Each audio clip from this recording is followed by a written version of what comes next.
Assalamualaikum warahmatullahi wabarakatuh. Perkenalkan nama saya Nia Maulidiah. Saya mahasiswa semester 2 Prodi Pendidikan Ekonomi Universitas Nurul Huda. Di sini saya akan menjelaskan materi yang berjudul keseimbangan pasar. Baiklah, berikut materi penjelasannya.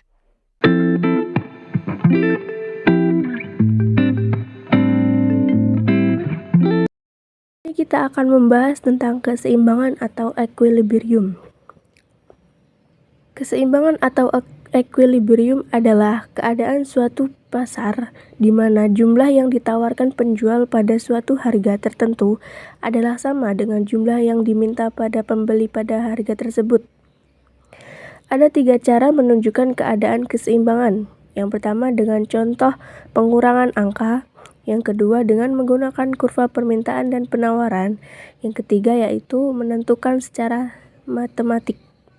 Nah, ini menentukan keseimbangan secara angka, yaitu kita di sini melihat ada sebuah tabel permintaan dan penawaran buku tulis. Ada kolom harga, jumlah yang diminta, jumlah yang ditawarkan, dan sifat interaksi. Nah, ketika harga yang ditawarkan adalah Rp5.000 dan jumlah yang diminta adalah 200, namun jumlah yang ditawarkan adalah 900, maka di sini terlihat adanya kelebihan penawaran. Nah, kita lihat lagi di yang 3.000. Nah, pada harga 3.000, maka ada jumlah yang diminta adalah 600 dan jumlah yang ditawarkan adalah 600. Nah, disinilah terjadi sebuah keseimbangan di mana jumlah barang yang diminta dan jumlah barang yang ditawarkan itu sama, yaitu sama-sama dengan 600. Kalau begitu kita lihat lagi di harga yang 1.000. Harga 1.000 itu adalah jumlah yang diminta adalah 1.300, namun jumlah yang ditawarkan adalah 100. Maka di sini terjadilah kelebihan permintaan. Nah, kelebihan permintaan ini dapat mendorong produsen ataupun penjual itu menawarkan barang atau harga yang lebih banyak lagi daripada yang sebelumnya. Nah, kelebihan permintaan atau excess demand itu adalah jumlah yang diminta melebihi dari yang ditawarkan penjual. Hal ini mengakibatkan penjual akan menaikkan harga. Nah, selanjutnya ada kelebihan permintaan atau excess supply, yaitu jumlah yang ditawarkan penjual melebihi dari yang diminta pembeli. Nah, hal ini akan mengakibatkan penjual akan menurunkan harganya. Nah, di sini bisa kita lihat menentukan keseimbangan secara grafik dengan menentukan jumlah atau harga jual buku yang diperjualbelikan. Di tabel yang ini sudah ada kurva yang baru, di mana sudah digambarkan juga kurva permintaan serta kurva penawaran. Nah, titik perpotongan antara kurva permintaan dan kurva penawaran itu berada di titik kuantitas 600 dan di harga Rp3.000. Nah, yang di bagian atas itu ada kelebihan penawaran. Nah, yang di bagian bawah ada kelebihan permintaan. Lalu ada juga menentukan keseimbangan secara matematik, yaitu dengan cara bisa menghitung berdasarkan rumus. Bentuk umum persamaan permintaan dan penawaran. Nah, persamaan permintaan itu rumusnya ada QD sama dengan C dikurangi DP, sedangkan persamaan penawaran yaitu QS sama dengan minus M ditambah NP. Nah, ini ada keterangan di bawahnya, nanti silahkan kalian baca. Nah, contoh perhitungan.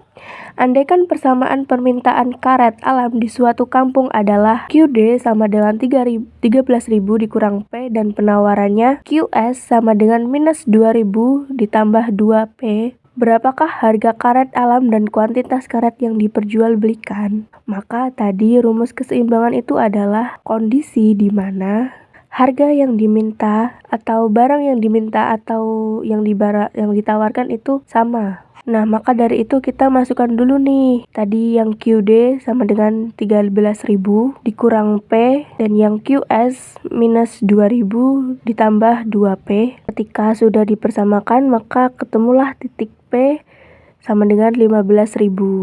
Tingkat harga equilibrium adalah Rp5.000.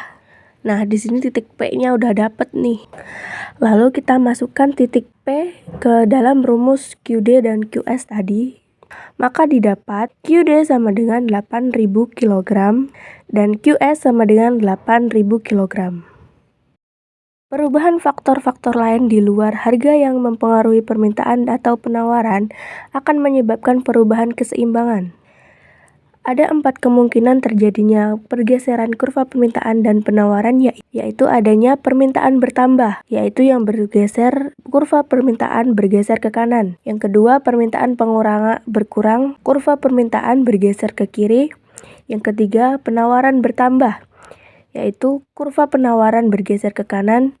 Yang keempat, penawaran berkurang, yaitu kurva penawaran bergeser ke kiri.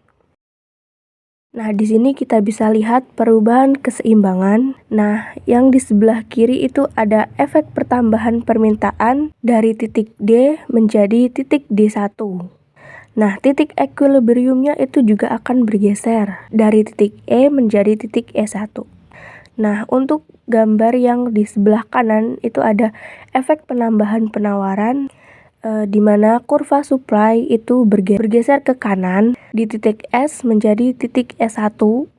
Nah, begitu juga dengan titik equilibriumnya juga akan bergeser ke kanan ke titik E menjadi titik S1.